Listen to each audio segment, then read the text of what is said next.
yêu, mình có người yêu rồi nhá. Chúc mừng em ấy đó đã tìm được người đấy. Thế là bây giờ mình không ế nữa đâu nhá. Có số điện thoại không? Có điện thoại không? Xin kết bạn, kết nối Zalo đi. Xấu hổ gì chứ mà. Ủa rồi, nhưng mà mình có ế đâu nha. Mình nói về hả? Nó để tốt hơn là nói về Được rồi em đó. Vậy là anh sắp sửa có em vô tương lai đây. Chắc có cố ăn rồi. Dạ là có nấu ăn rồi đấy. Đẹp nha. Ủa thì thì nó mở nó trộn tanh rồi. Thảo xịt thế nào. Chắc tao Em nói câu gì mà bạn bé nó mắc cỡ vậy? Em bảo là hai người có cái mắt kính nhìn nhau. Đấy, ngại rồi. Wow, các bạn lên tay nữa.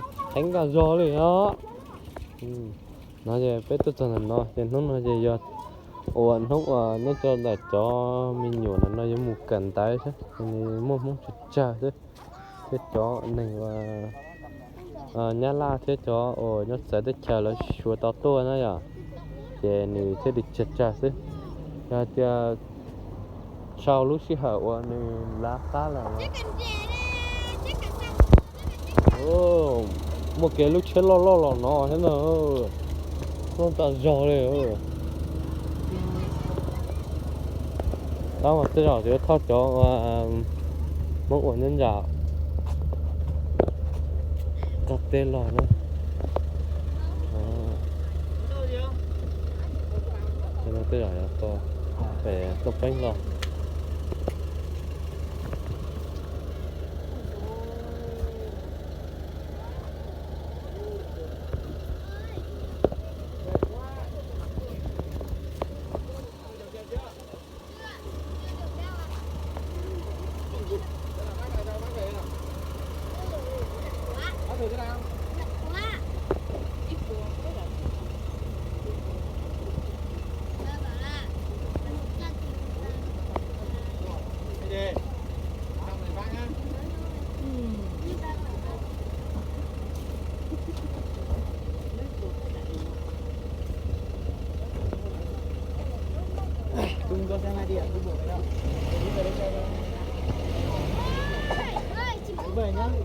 Vứt rác ở đấy kìa, thổi rác kìa. Cô đừng vứt rác ở đây à? Đúng rồi, bọn cháu phải nhặt đúng không? Anh vứt rác thì phải đâu? Anh vứt rác thì anh nhặt thôi. Anh vứt rác thì phải đó nhặt thôi. Bọn cháu không nhặt đâu ạ.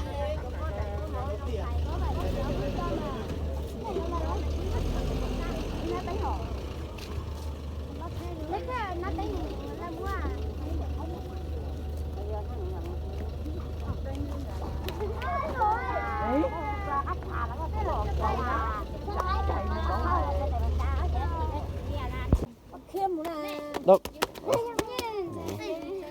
chén nó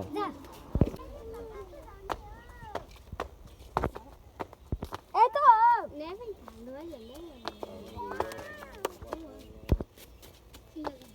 Rồi, bây giờ cho cô mượn cái này làm sao? Cái này giờ làm sao?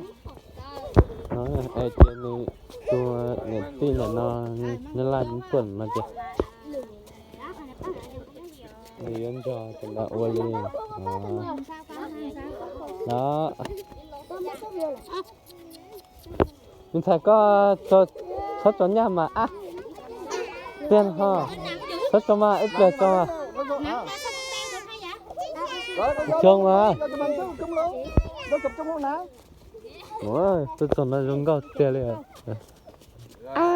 Rồi xong tóm hai đứa hai cái gùi dính chụp chung luôn. Hai bông hai bên. Đẹp quá hả?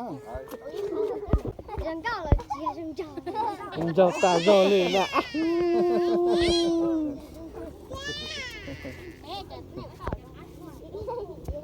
ok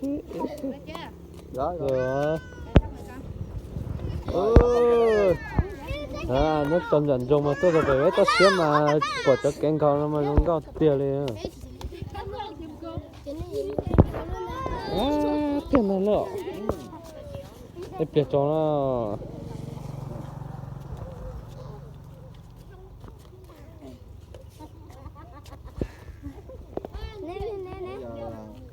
Đây, Bây giờ sao đây? kẹo dừa kia chia cho đi.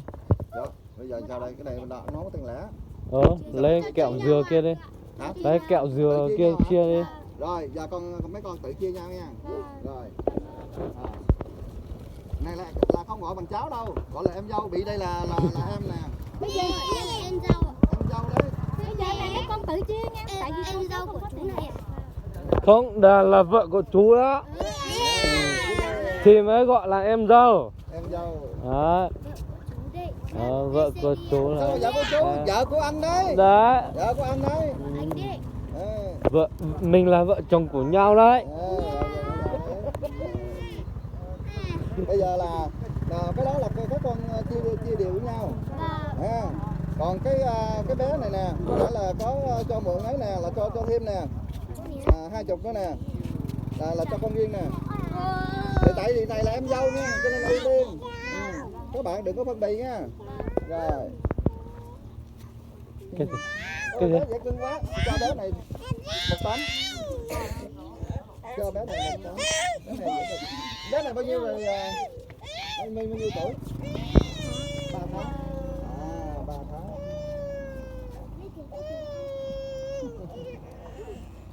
Là hết cả nào vì Ở chén à?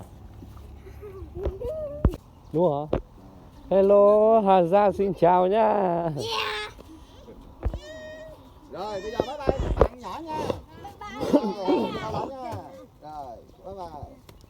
Khi nào có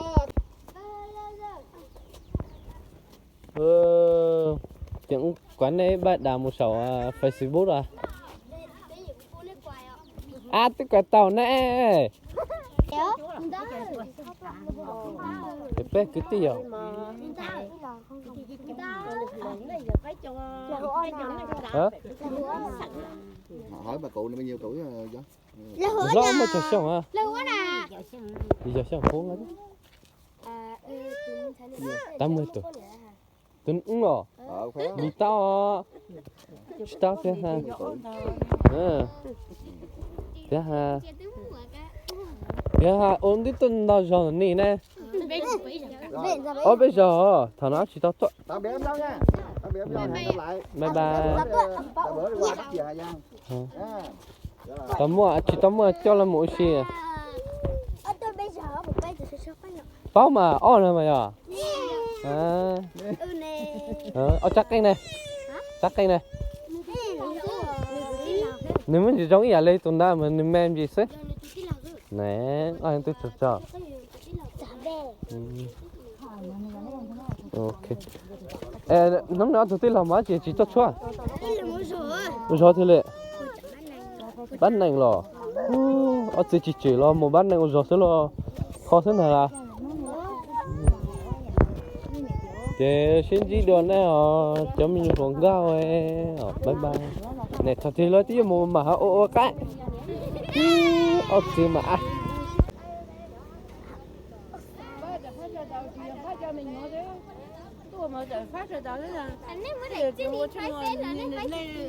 cho mình nhôm mà nó tổ tiên thì mua cho đầu là chỉ mua mà chỉ mua cái đó nè. phải chạy ba nữa. Cho nên à. Nè. Mua cho đầu đó nè.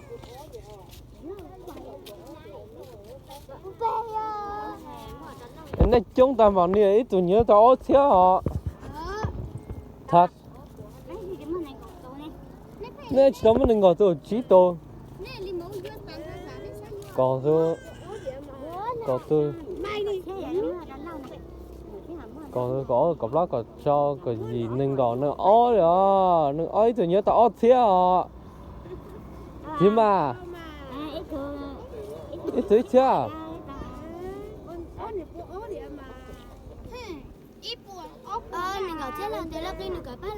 Nên gọi chết là mới là tròn được thế nè.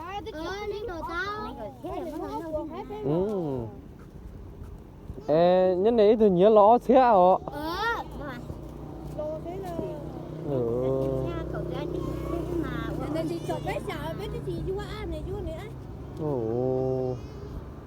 Tiền nè, sao đã tôi nhớ là ni nè, em thế sao đã trò thế mà.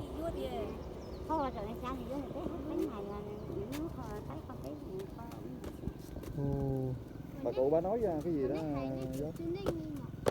bà cô cứ bảo là bé chỉ bao là- là- là- cái sạp bé xíu đấy nhá. đâu phải chia cái số tiền đấy. Và nó chia số tiền đấy À. là chia cho mấy bạn nhỏ và mấy người Cả luôn. chia đều. Vâng. bé tôi mua nhỉ à một cái Lớn. rồi thì lấy con con này con này bây giờ này chờ mấy đêm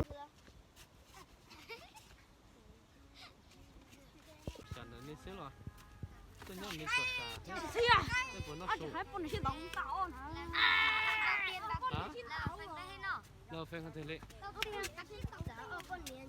In không là tôi ơi trời trời. Chẳng nhìn đi thì tao tốt.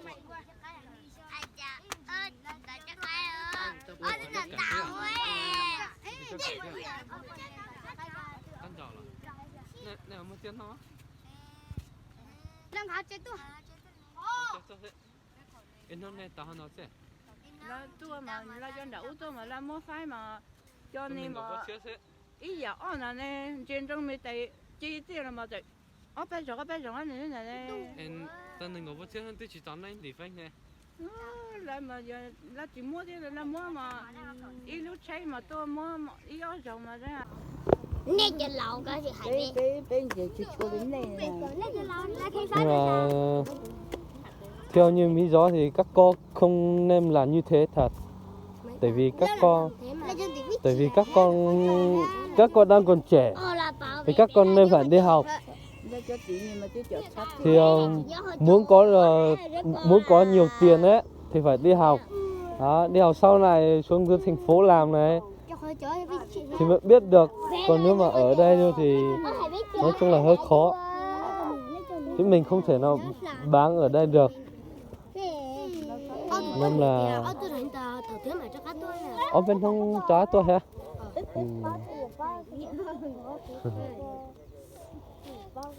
Bye bye nha.